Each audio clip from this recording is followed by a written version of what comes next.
Voilà, mes chers collègues, prenez place et nous allons démarrer notre audition, plutôt la présentation des résultats du sondage.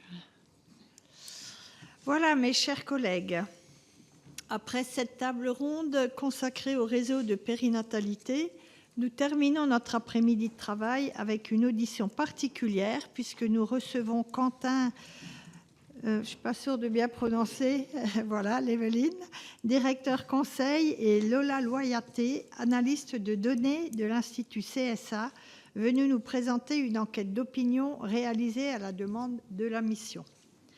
Les travaux que nous menons depuis 3 mois nous ont permis de dresser différents constats sur la situation de la santé périnatale dans notre pays.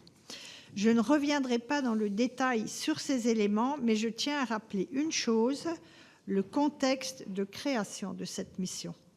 En effet, ce rapport d'information a été demandé par le groupe RDSE alors que les indicateurs de mortalité néonatale, infantile et maternelle ne s'améliorent plus, voire se dégradent dans notre pays, et alors que la situation est également préoccupante concernant différents facteurs de risque, notamment l'âge maternel plus tardif, la précarité, l'obésité et les problématiques de santé mentale. Dans le même temps, et en partie face à ce premier constat, l'Académie de médecine s'est autosaisie et a publié un rapport appelant à une réforme d'urgence, laquelle consisterait à rationaliser fortement l'offre des maternités. Cette préconisation, qui a fait couler beaucoup d'encre, s'appuyait notamment sur un diagnostic alarmant quant à l'état de fragilité de nombreuses structures, du fait principalement d'une raréfaction des ressources médicales. Force est de constater que cette fragilité n'a été que confirmée par nos travaux et ne concerne pas, comme on peut parfois l'entendre, que des maternités dites petites et est bien un enjeu de préoccupation majeure. Notre mission a entendu de nombreux représentants médicaux, paramédicaux, comme des responsables politiques et institutionnels, lesquels ont tous été animés dans leur analyse par une tension inhérente à notre sujet, qui est l'arbitrage délicat entre sécurité et proximité. Dans ce contexte, la rapporteure et moi-même avons considéré qu'au-delà des représentants scientifiques, médicaux et institutionnels, l'avis des premières concernées se devait d'être analysé sous un angle nouveau. C'est la raison pour laquelle nous avons décidé de commander une étude d'opinion afin de recueillir la perception des femmes sur leur prise en charge durant leur grossesse, leur accouchement et les mois qui ont suivi. J'insiste, l'objet de ce travail n'est pas aujourd'hui d'apporter une étude épidémiologique nouvelle ou concurrente des données existantes. Il s'agit d'apporter un éclairage nouveau sur le ressenti des mères ou futures mères, sur l'organisation des soins périnatales, sur les priorités qui sont les leurs et sur l'appréhension qu'elles peuvent avoir de certains débats qui parfois peuvent nous animer de façon vive. L'étude livrée me paraît riche d'enseignements et je souhaitais qu'elle puisse au plus vite vous être présentée à toutes et à tous. Je vais sans attendre laisser la parole aux représentants de l'Institut CSA pour une présentation résumée de l'enquête que nous mettrons dans son intégralité à disposition des membres de la mission. Donc, je vais vous laisser à peu près 20 minutes pour présenter les grandes lignes de votre étude et je passerai ensuite la parole à Véronique Guillotin, notre rapporteure, pour une première série de questions. Je signale que cette réunion est diffusée en direct sur le site Internet du Sénat et sera ensuite consultable en vidéo à la demande et elle a également été ouverte à la presse qui sûrement nous suit en direct. Voilà, je vous remercie et je vous laisse la parole.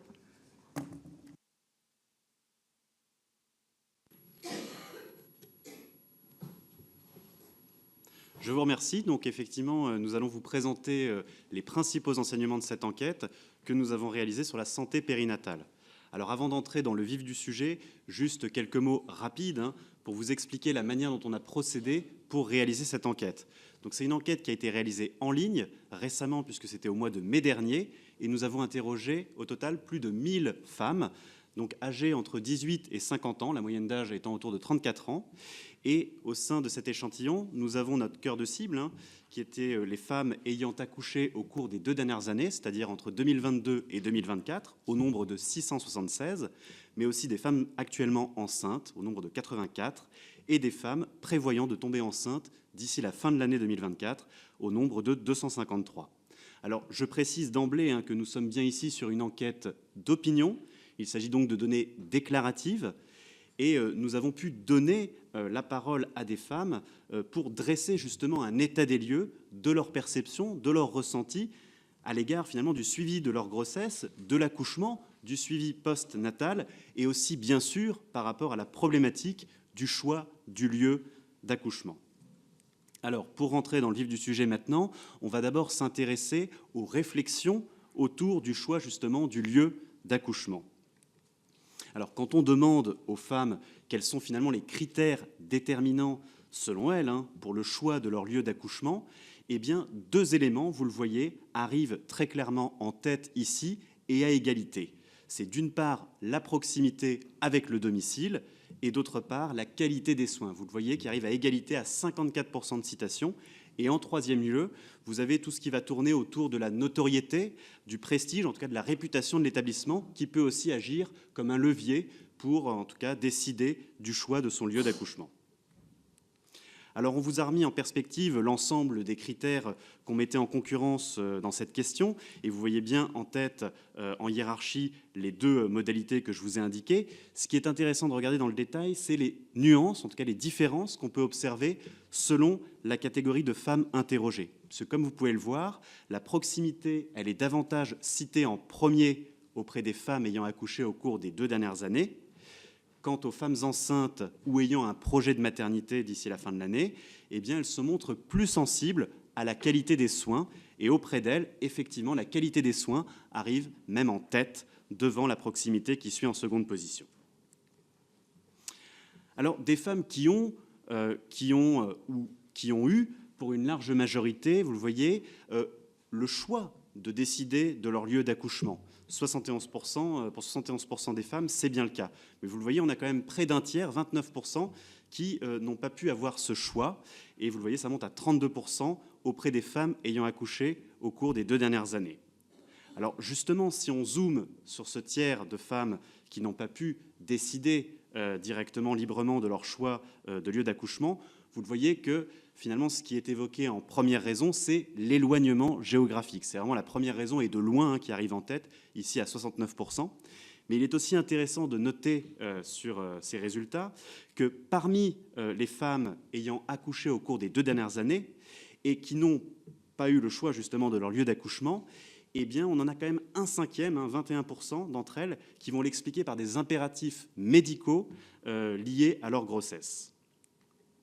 Alors, un choix du lieu d'accouchement qui, vous allez le voir, s'opère néanmoins dans un contexte de déficit d'information non négligeable. Déjà, dans leur réflexion, ce qu'on voit, c'est que les femmes interrogées, elles sont quand même soutenues, aidées, guidées, ou du moins éclairées par différents acteurs et sources d'informations. Mais vous le voyez, il y en a quand même 2 qui ressortent très clairement du lot, avec d'une part le personnel soignant qui les accompagnent, qui sont dans le suivi, mais donc à 58% de citations, et aussi suivi d'assez près quand même par l'entourage, donc l'entourage familial, la famille proche, les amis qui viennent ici en soutien et qui constituent les 2 principales sources d'information pour éclairer ce choix. On note qu'il y en a d'autres, d'autres éléments qui peuvent aussi nourrir cette réflexion, et notamment des sites internet, soit directement des établissements, soit des sites spécialisés, qu'il y a aussi des échanges ou des recherches qui peuvent se faire sur les réseaux sociaux, mais vous le voyez, ça arrive quand même vraiment dans un second temps et dans des proportions nettement moindres. Alors, nous avons également une majorité de femmes, 71%, qui nous indiquent s'être renseignées au préalable sur la maternité dans laquelle elles allaient accoucher, ou elles avaient accouché, pour celles qui effectivement avaient accouché au moment où on les interrogeait. Et on voit que cette démarche proactive, elle vise notamment à s'informer sur 3 dimensions. La première étant le niveau d'encadrement pendant l'accouchement, mais aussi le type de professionnel obligatoirement présent pendant l'accouchement. Et enfin, de manière peut-être un peu moins forte, mais tout de même importante, le niveau de risque pris en charge en cas de complications ou d'urgence, et ce que cela implique justement. Alors, cela étant, une fois qu'on a dit ça, on constate quand même, à l'inverse, qu'on a 29% des femmes qui n'ont pas fait cette démarche de renseignement au préalable par rapport au lieu où elles allaient accoucher ou au lieu où elles ont accouché. Et autre élément à mettre en perspective ici, c'est pour le coup, il y a un sujet qui est un petit peu compliqué là, c'est le principe des différents types de maternité. Et ce qu'on voit très clairement à travers cette enquête, ça c'est une vraie information, en tout cas importante à retenir ici, c'est que ce principe des 4 maternités, type 1, type 2A, type 2B, type 3, c'est quand même quelque chose qui, il faut se le dire, échappe à une grande majorité de femmes. Vous le voyez, seuls 38% d'entre elles savent précisément de quoi il s'agit quand on leur en parle. Et vous le voyez, à l'inverse, on a 62% qui vont nous dire soit n'en avoir jamais entendu parler, soit ne pas vraiment savoir de quoi il s'agit sur le fond.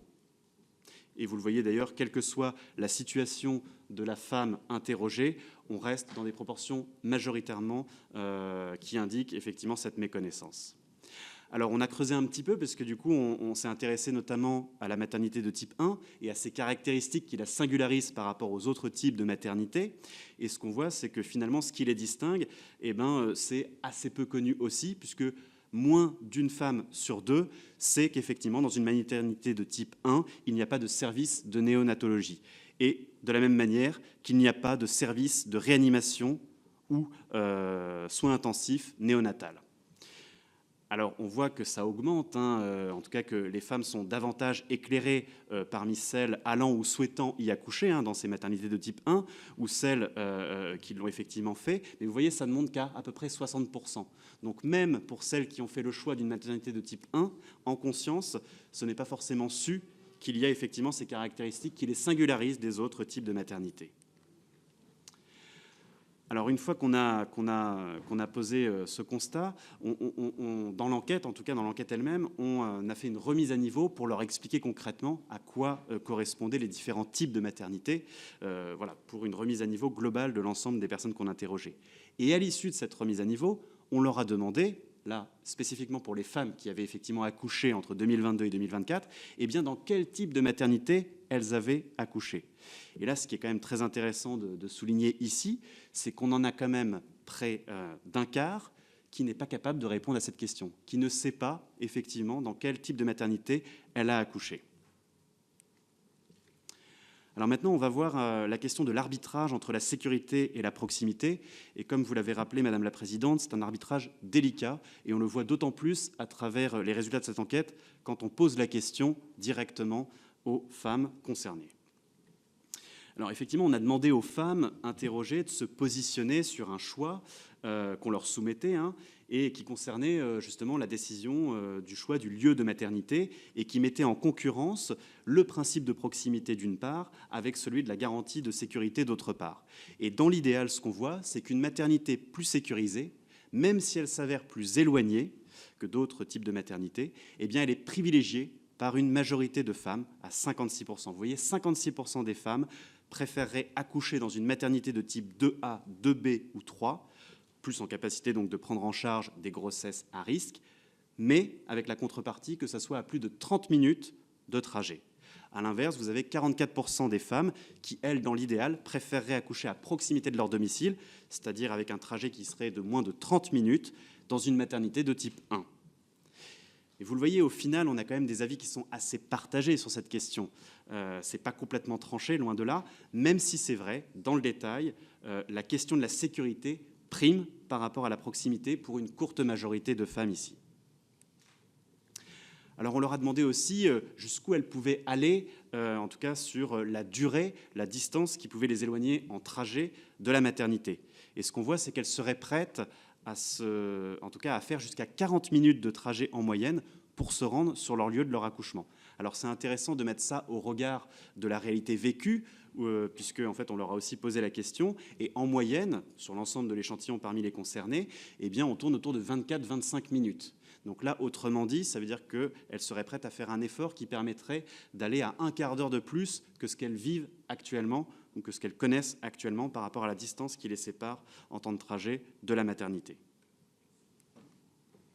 Alors, dans ce contexte, et là c'est évidemment un résultat très important de cette enquête, on leur a soumis le projet de regroupement des maternités et on leur a demandé finalement de se positionner en nous indiquant si selon elles c'était une bonne chose ou une mauvaise chose.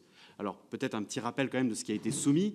Aujourd'hui, certains considèrent nécessaire de revoir l'organisation des maternités. L'Académie de médecine propose par exemple de fermer des petites maternités de type 1 pour les regrouper avec des maternités de type 2 et 3 au sein d'un même territoire, mieux équipées pour faire face à un accouchement qui se passerait mal. Ces maternités pourraient se trouver plus loin du domicile des femmes, jusqu'à 1 heure de trajet, mais seraient plus sécurisées. Quant au suivi de la grossesse et postnatale, il serait assuré dans des établissements de proximité. Et donc voilà, comment elle se positionne par rapport à ça.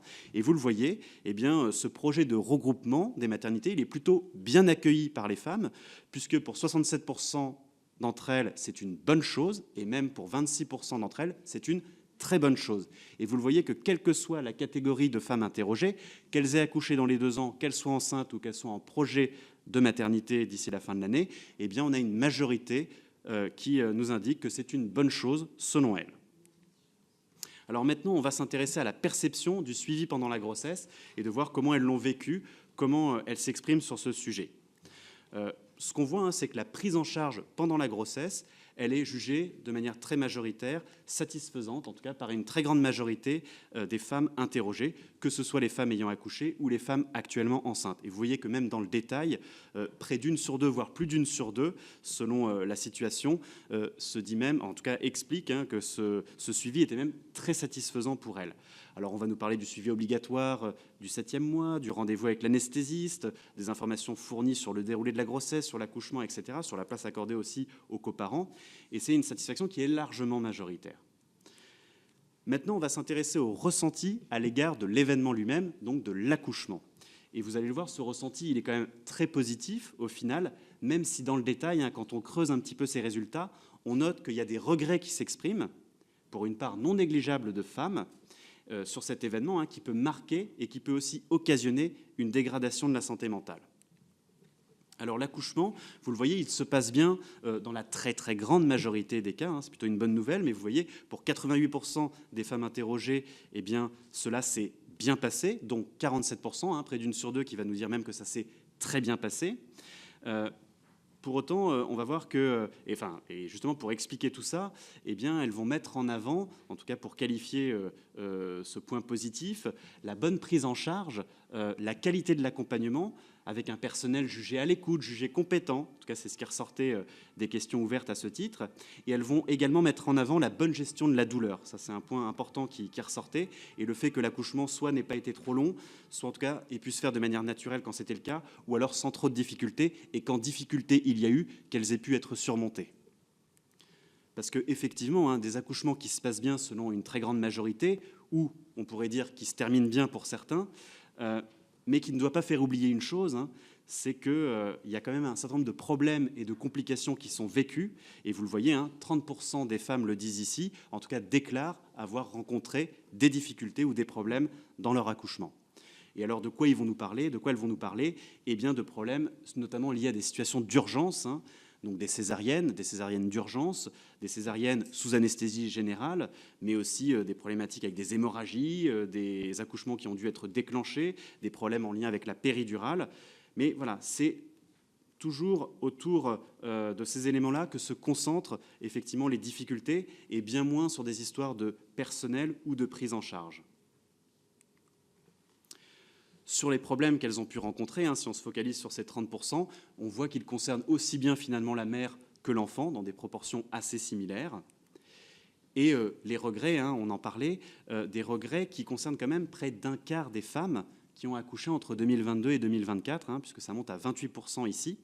Et en fait, quand elles nous parlent des regrets qu'elles ont, le principal qui ressort, c'est celui de ne pas avoir eu la possibilité d'avoir un accouchement physiologique, d'avoir un accouchement naturel. et donc finalement que le déroulement de celui-ci n'ait pas pu être comme on l'avait imaginé, comme on l'avait souhaité, comme on l'avait espéré, ou en tout cas comme on l'avait prévu.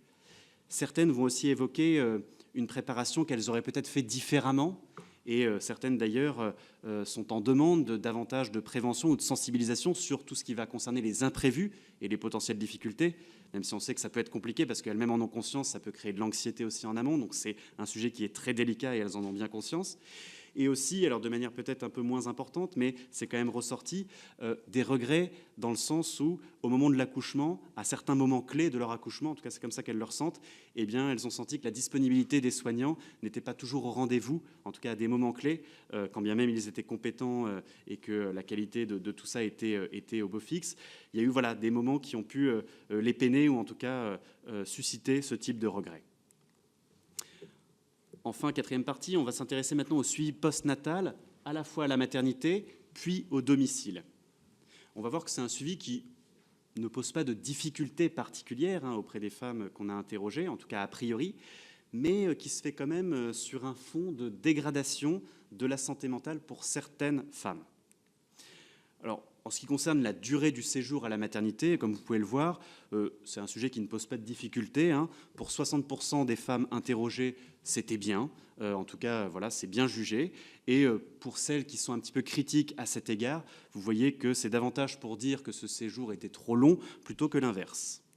Et la durée moyenne de séjour est de combien ? Alors, on n'a pas la durée moyenne de séjour dans l'enquête. La question n'était malheureusement pas posée. Alors, mais en moyenne, effectivement, me semble-t-il qu'on est autour de 3 jours, à peu près.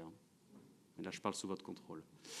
Alors, on s'est également intéressé à l'état physique et à l'état psychologique des femmes à différents moments après l'accouchement, en leur demandant finalement comment elles jugeaient leur état, à la fois physique et psychologique, dans les 2 heures qui ont suivi l'accouchement, à leur sortie de la maternité, dans les jours qui ont suivi la sortie de la maternité, et jusqu'à 2 mois après l'accouchement. Et si on regarde d'abord la courbe bleue ici que vous voyez et qui concerne donc l'état physique, eh bien on note qu'il s'améliore au fur et à mesure que l'accouchement s'éloigne. Vous voyez, 79% des femmes concernées nous disent que leur état physique était satisfaisant dans les 2 heures qui ont suivi leur accouchement, et ça monte à 90% quand on regarde les choses à 2 mois après l'accouchement. En revanche, si on regarde la courbe rouge ici, qui fait donc référence à l'état psychologique, eh bien, vous le voyez, on observe en tout cas que celui-ci se situe à 84% à 2 heures après l'accouchement, qu'il se maintient au même niveau à la sortie de la maternité, et après qu'il va enregistrer une légère dégradation, mais dégradation quand même, passer quelques jours post-maternité, et qui va continuer, puisque le chiffre va se stabiliser jusqu'à 2 mois après l'accouchement. Donc, autrement dit, vous avez quand même près d'un 1/5 des femmes qui vont témoigner d'un état psychologique non satisfaisant à leur égard pendant toute cette durée post-maternité jusqu'à au moins 2 mois après l'accouchement. Alors là, je m'arrête sur ce chiffre qui est quand même assez fort, c'est un chiffre assez marquant de cette enquête, et c'est un sujet peut-être dont on ne parle pas assez, mais qui montre que cet événement qu'est l'accouchement n'est jamais anodin, et qu'il peut avoir un impact et laisser des traces, même quand ça se passe bien ou quand ça s'est bien terminé, puisqu'on a pu surmonter un certain nombre de difficultés, et parfois qui peut laisser des séquelles psychologiques pour un nombre important de femmes. En tout cas, vous le voyez, 1 femme sur 2 déclarent avoir ressenti une dégradation de leur santé mentale. Alors évidemment, par dégradation de santé mentale, ça peut renvoyer à beaucoup de choses, et ça dépend du vécu des femmes. Il est très large et très varié, mais ça dit quand même une chose, c'est que pour 1 femme sur 2 concernée, il y a vraiment un impact derrière cet événement. 1 femme sur 5 aussi nous indique n'être pas satisfaite des informations qui sont communiquées par le personnel soignant après l'accouchement, et surtout ce qui va concerner le postpartum. Et ça, c'est intéressant aussi de le souligner, parce qu'on a vu qu'au global, tout se passe plutôt bien, qu'elles sont quand même majoritairement très satisfaites de beaucoup de choses, et elles le sont aussi à cet égard d'une certaine manière. Mais par contre, c'est là où on a le score le plus important, et vous voyez, on monte quand même à 1 femme sur 5 qui va dire que si ça pêche quelque part, c'est là que ça pêche. 1 femme sur 5 n'a pas bénéficié d'un suivi postnatal lors du retour à domicile, donc 21%. Quant au suivi pour le nourrisson dès le retour à la maison, Là, pour le coup, il ne pose pas de difficulté particulière. Vous le voyez, hein, pour 88% des femmes, en tout cas, nous disent avoir facilement pu trouver comment faire pour suivre leur bébé. On voit d'ailleurs que dans les communes rurales, ce score est d'autant plus important et qu'il y a un petit décalage entre ce qui peut être ressenti dans le milieu rural versus ce qui peut être ressenti par les femmes franciliennes. Et au final, un suivi du bébé qui s'est très bien passé, hein, vous le voyez, 97% nous le disent, et dont 58% qui nous disent même que ça s'est très bien passé. Enfin, et pour terminer, quelques pistes d'amélioration. Alors, c'est important de le rappeler, hein, qui ont été suggérées par les personnes qu'on a interrogées, hein, par les femmes qu'on a interrogées, et donc on vous restitue ici. Alors évidemment, je ne rentre pas dans le détail, mais je vous fais ressortir les plus importantes, celles qui arrivent en tête, celles qui sont prioritaires à leur égard, selon 3 moments clés que sont le suivi de grossesse, l'accouchement et la prise en charge postpartum. Donc, en ce qui concerne le suivi de grossesse, c'est vraiment le suivi par un professionnel unique de référence et de proximité qui est souhaité par une majorité de femmes, qui ressort vraiment en priorité numéro 1. En ce qui concerne l'accouchement, c'est la systématisation des chambres individuelles et de la présence d'un deuxième couchage pour le coparent qui sont vivement attendus, vivement souhaités, et cela pour plusieurs raisons. Pour certes un meilleur confort, mais un meilleur confort qui va permettre aussi un meilleur soutien mutuel entre coparents et aussi un meilleur partage finalement de cet événement de vie si singulier qu'est l'accouchement. Et puis pour la prise en charge post-partum, c'est très clairement, hein, ce qui arrive en tête, c'est le fait d'augmenter la durée du congé pour la mère d'une part, mais aussi pour le coparent d'autre part. Voilà, et pour terminer, et juste pour conclure rapidement par rapport à ces données, juste quelques éléments à retenir, notamment si on se concentre sur la problématique première du choix du lieu d'accouchement qui vous préoccupe. On a vu, hein, que les critères clés étaient à la fois finalement le choix du lieu, enfin la proximité, hein, par rapport au choix du lieu d'accouchement, la proximité au domicile, mais aussi la qualité des soins dispensés. Et on a vu que si les femmes concernées ne maîtrisaient pas véritablement la question et le principe des différents types de maternité, quand bien même on leur posait la question après accouchement, eh bien, on voit que finalement, dans l'arbitrage qu'elles font, quand on leur soumet cette question, eh bien, elles vont quand même privilégier la sécurité à la proximité. Mais attention, hein, c'est une courte majorité et on voit que les avis sont quand même assez partagés. Certaines préfèrent quand même privilégier la proximité en ayant conscience que c'est une maternité de type 1 et qu'elle a effectivement des caractéristiques qui lui sont propres et qu'elle ne retrouve pas à l'inverse de ce qu'il peut y avoir dans les types 2 ou type 3. Mais vous voyez qu'au final, quand on soumet la proposition telle qu'elle a été décrite dans l'enquête, eh bien les avis sont quand même majoritairement favorables, puisque 67% des femmes approuvent, en tout cas disent que c'est une bonne chose, et dont même un quart, vous l'avez vu, qui disent que c'est une très bonne chose. Voilà pour le résumé, hein, synthétique de ces principaux enseignements. Je vous remercie de votre attention et évidemment, on est disponible avec Lola pour répondre à vos questions et ou remarques. Merci à vous. Très bien, merci pour cette présentation dynamique. Je passe la parole à notre rapporteure, Véronique Guillotin. Merci pour effectivement la présentation et le rendu de cette étude qui nous fait du bien parce que on a eu beaucoup de professionnels de santé. Je pense qu'il était quand même, on a eu quelques associations quand même de parturientes, et voilà, mais il nous paraissait, et d'usagers, quand même important d'avoir ce regard. Et vous l'avez quand même dit, bon, c'est à prendre aussi comme un reflet en fait d'une sensibilité ou en tout cas, voilà. On est quand même, mais ça donne quand même une forme de perception qui nous éclaire aussi sur les avis des professionnels. Alors moi j'ai 2 questions, puis après je laisserai la parole aux collègues. Est-ce que sur certaines questions vous avez différencié ou un avis différencié par rapport au territoire, c'est-à-dire le ressenti par rapport aux femmes ou aux familles, aux parents qui pourraient être sur un territoire rural ou urbain? Et puis, il y a un chiffre de 50% que vous avez dit assez éclairant qui, effectivement, met en évidence une forme de dégradation de la santé mentale. Est-ce que l'on sait si, suite à ce ressenti, il y a eu des suivis psychologiques particuliers chez ces parturientes, enfin, en tout cas, ces mamans, ces jeunes mamans? Alors, pour répondre à la deuxième question, on n'a pas effectivement d'éléments de réponse qui nous permettent de savoir si les femmes, en tout cas qui l'expriment comme telles, qui ont ces difficultés, ont été suivies ou pas. En revanche, ce qu'on voit, c'est que dans la globalité, il y en a un certain nombre qui n'ont pas eu de suivi tout court, mais c'est effectivement au global. Pour le premier point, c'est sur les différences au niveau des territoires. finalement, et c'est quand même un enseignement, il n'y en a pas tant que ça en fait.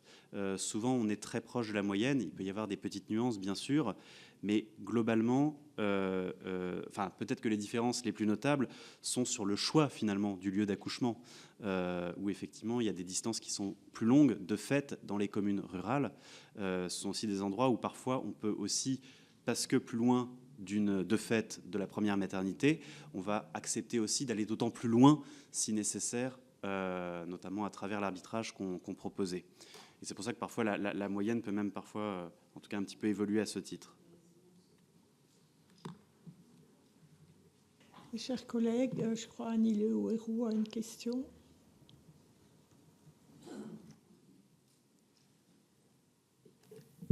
Oui, dans l'enquête, on ressent une certaine opposition entre proximité et qualité, et force est de constater que depuis quelque temps, il y a une vraiment dégradation aussi de la prise en charge en proximité, parce que les moyens, notamment en personnel, en ressources humaines, ne sont pas garantis dans les plus petites maternités, donc de niveau 1. Donc c'est un élément qui peut influer sur la réponse à la question, parce que si les conditions d'accueil dans une maternité de type 1, avec un personnel, des professionnels médicaux en nombre suffisant et en spécialité suffisante pour assurer la prise en charge, peut-être aurions-nous eu des réponses un peu différentes. Donc je suis un petit peu gênée par cette, entre guillemets,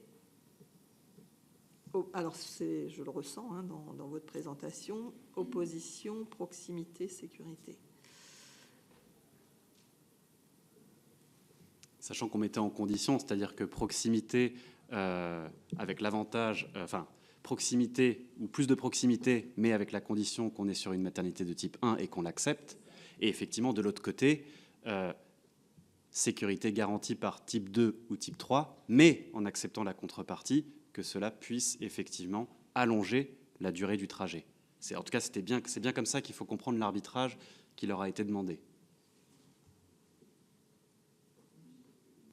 Très bien. Patrice Joly.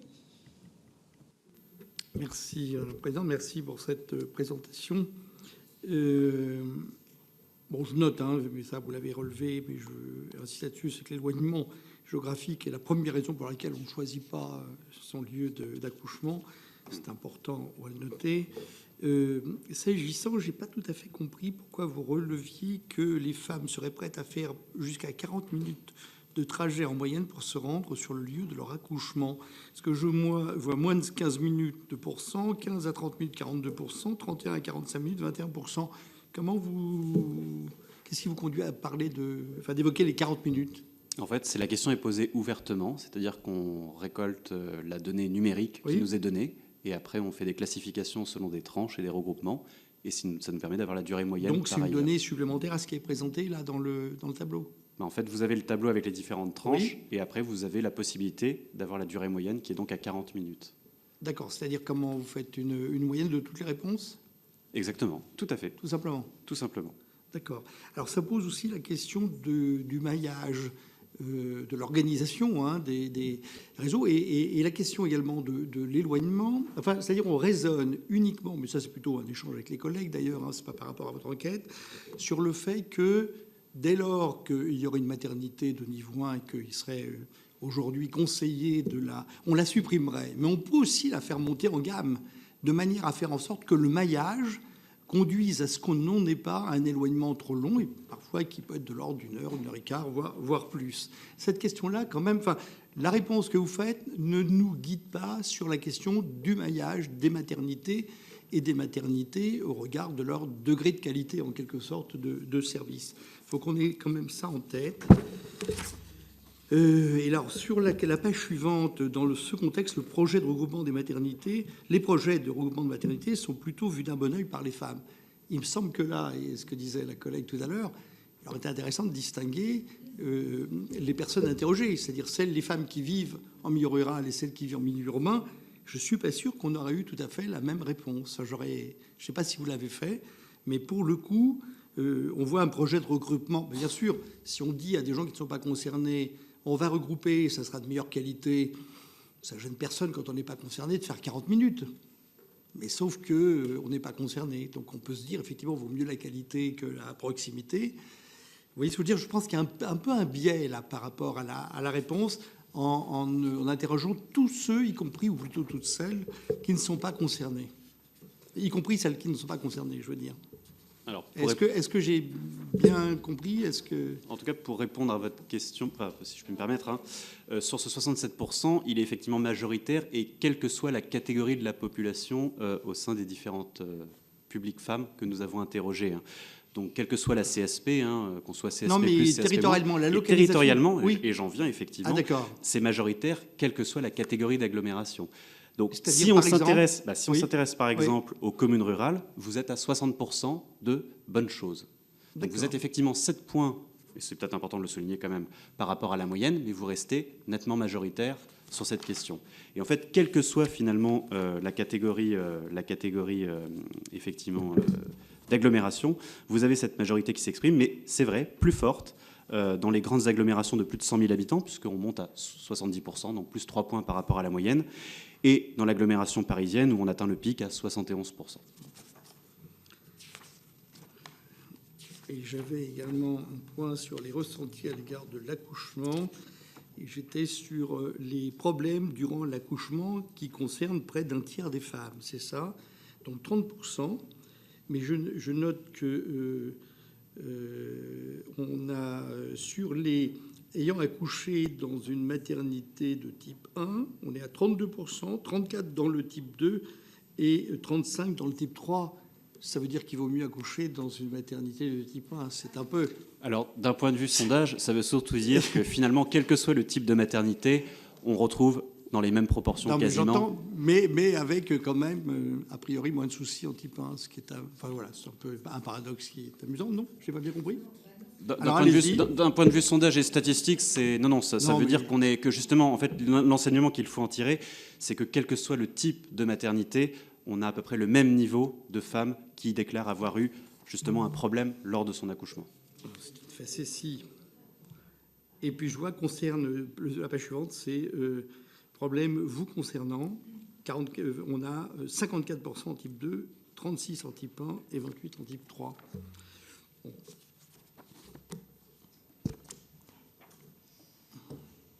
C'est bon. Céline Brulin. Alors, je vous demanderai de vous cantonner au... Ça va être très rapide et en lien avec ce qui vient non, surtout au questionnaire. Pour le reste, ça sera des discussions à avoir plus générales entre nous.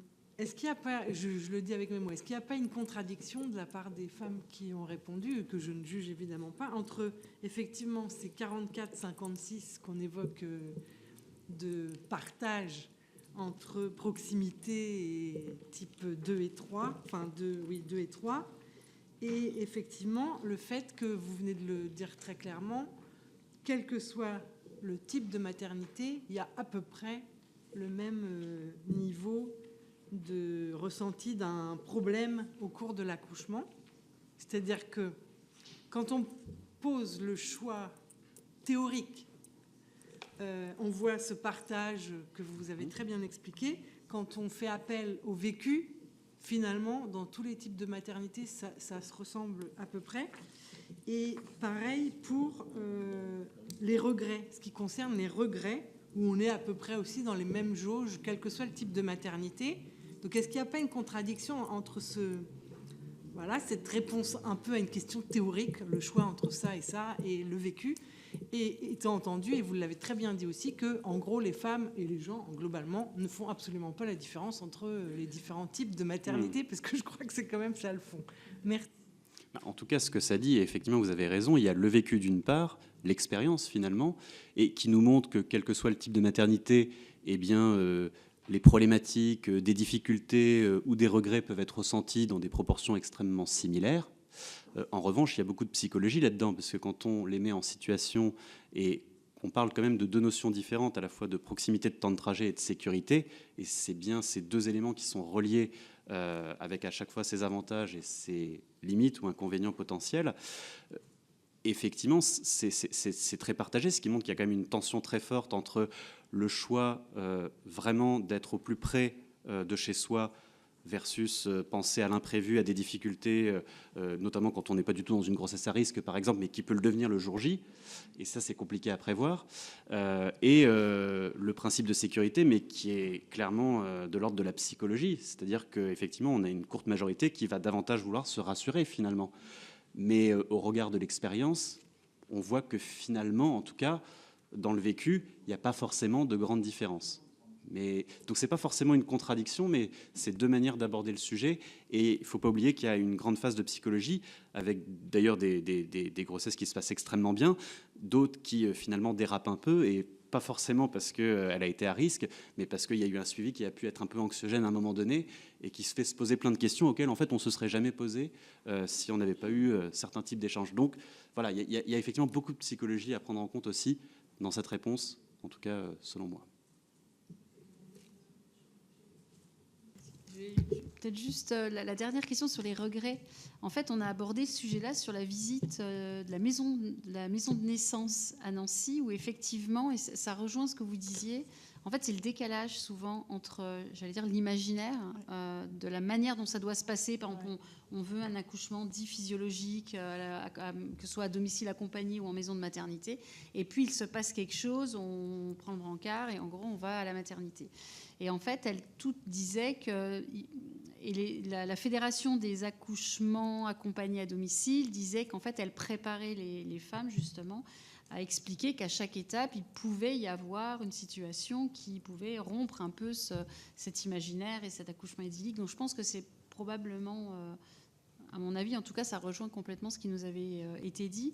Et dans les contradictions, il y avait par exemple 30% où on dit que les accouchements se sont pas... Il y a eu un problème dans l'accouchement, et 12% où on dit que ça s'est bien passé. Avoir un problème, en fait, s'il a été résolu globalement, une fois que l'accouchement est passé, on peut se dire ça s'est bien passé. Oui, j'ai eu un problème ou j'ai rencontré un problème, mais globalement, ça s'est bien passé. C'est assez compliqué quand même. Ouais, voilà. On a 88% des femmes qui nous disent que leur accouchement s'est bien passé au global, versus 12 qui disent effectivement que ça s'est mal passé. Pour autant, et y compris parmi celles chez qui ça s'est bien passé, ça ne veut pas dire qu'il n'y a pas eu des difficultés ou des problématiques. Et du coup, elles le disent effectivement à plus d'un tiers, à près d'un tiers. Bien, Marie Mercier, puis après Jocelyne Guidez. Merci, Présidente. Je voulais savoir s'il y avait une distinction dans le questionnaire entre les femmes primipares ou pas. La possibilité de distinguer ces résultats. Alors là, je ne pourrais pas vous donner plus de précision à ce stade, mais vous avez effectivement dans le rapport complet du détail quand c'est signifiant, parce que ce n'était pas forcément le cas, mais effectivement pour quelques questions, quelques indicateurs, il y a une petite différence qui s'observe sur effectivement celles pour qui c'est la première fois. D'autre part, la façon de poser la question et surtout de la comprendre peut induire des réponses qui nous paraissent un petit peu contradictoires entre l'état physique et l'état psychologique. Bon. C'est un peu compliqué qu'il y ait une telle différence. Et la question, avez-vous ressenti une dégradation de votre santé mentale? La santé mentale, la moitié répond oui. Donc, quelle est, dans la tête de cette jeune maman, la santé mentale? Qu'est-ce que ça veut vraiment dire? D'où ce que vous préconisez, c'est-à-dire cet accompagnement en postnatal qui est très important, l'accompagnement en prénatal aussi. Lors de nos auditions, on avait vu que les accouchements à domicile, il y a pas de difficulté, puisque s'il y a une difficulté se présente, l'accouchement va avoir lieu ailleurs. Ce qui explique, mon cher collègue, que forcément, il y a un tiers de difficulté en type 3. Et pareil, un tiers en type 2 et un tiers en type 1, puisqu'on va réorienter en fonction de la difficulté et de la grossesse qui va plus ou moins bien se dérouler, et même au dernier moment, aller dans une maternité mieux équipée. En tout cas, merci de votre travail qui est très éclairant. Merci à vous. Jocelyne. Oui, merci oui, pour votre travail, parce que c'est vrai que je trouve ça très, très intéressant. Mais comme dit Marie, selon comment on pose la question, et après les résultats des sondages, c'est pas toujours évident voilà, d'y trouver en tous les cas son compte. Moi, je suis un peu sceptique sur la longueur du séjour à la maternité, où elles sont plutôt très contentes, même des fois elles trouvent ça un peu trop long pour ces 2 jours. Et puis évidemment, après, quand on tourne la page juste après, on parle de l'état psychologique qui connaît une légère dégradation. Justement, est-ce que c'est parce que le fait qu'elle reste à la maternité, est-ce que c'est pas trop court? S'il y avait un suivi justement un peu plus long à la maternité sans les renvoyer 2 jours après chez elle. Enfin voilà. Donc moi je trouve que le sondage, on peut lui faire dire ce que l'on veut, mais est-ce que les questions qui ont été posées voilà, sont adéquates par rapport peut-être aux réponses? Voilà, c'est tout. Mais merci en tous les cas.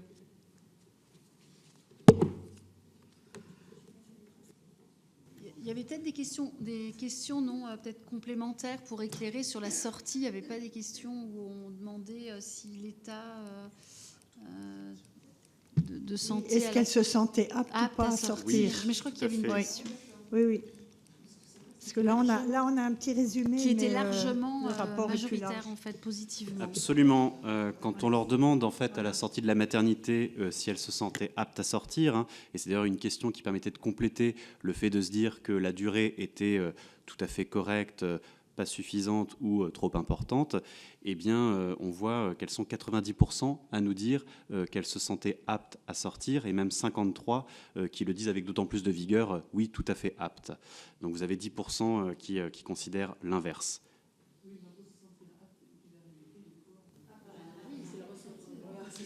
Là, c'est ça, c'est pour ça que... On va pas faire c'est bien ce qu'on a dit. Non, mais je veux dire, c'est pas... comment dire, c'est bien un ressenti qu'on n'interprète pas. C'est le ressenti de la femme. Ça, effectivement, après, voilà, est-ce que vous vous sentez apte à sortir ou pas? C'est quand même une question assez ouverte, mais voilà. Et nous restons encore une fois sur une enquête d'opinion, hein. Nous sommes bien sur des perceptions, des ressentis, des opinions. Et d'ailleurs, dans toute enquête d'opinion, il peut y avoir des contradictions, mais comme toutes les contradictions qui peuvent nous animer, nous, en tant qu'êtres humains. Très bien. Plus de questions? Eh bien, écoutez, il me reste à vous remercier. Il nous reste à vous remercier pour ce travail éclairant pour nous. Et on a toute votre production là qu'on pourra encore mettre sur notre table de chevet. Voilà, il me reste à vous remercier, à vous souhaiter une bonne fin de journée. Merci bien. pour le travail. Merci mes chers Merci. collègues et nos administrateurs qui nous épaulent. Voilà, bonne soirée à tous.